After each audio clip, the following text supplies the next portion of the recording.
Hello ma'am, hello sir, magandang araw po. So, nandito po kami ngayon sa may Upper Antipolo. Meron lang po kaming site orientation ng mid-rise condominium dito po malapit sa Inares.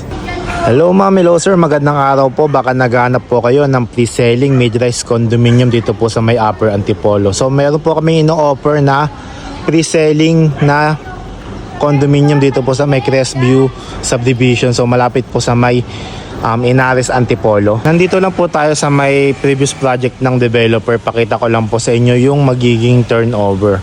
Then ito po yung unit po natin sa ground floor. Meron po itong 2 bedrooms and 1 toilet and bath. Pagpasok po, living area and dining area na po. Ito po yung ating kitchen area. Ito po yung ating magiging service and laundry area. Ito po yung ating first bedroom. Then ito po yung ating toilet and bath.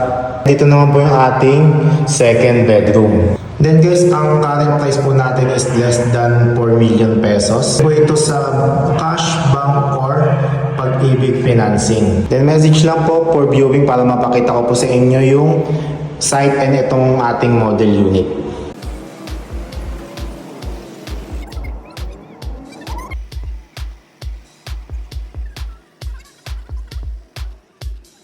Hello ma'am, hello sir, magandang araw po. So, nandito po kami ngayon sa may Upper Antipolo. Meron lang po kaming site orientation ng mid-rise condominium dito po malapit sa Inares.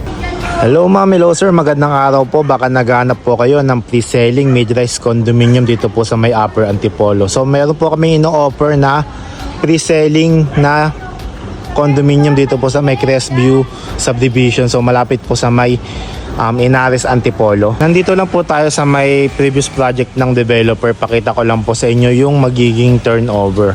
Then ito po yung unit po natin sa ground floor. Meron po itong 2 bedrooms and 1 toilet and bath. Pagpasok po, living area and dining area na po. Ito po yung ating kitchen area. Ito po yung ating magiging service and laundry area. Ito po yung ating first bedroom. Then ito po yung ating toilet and bath.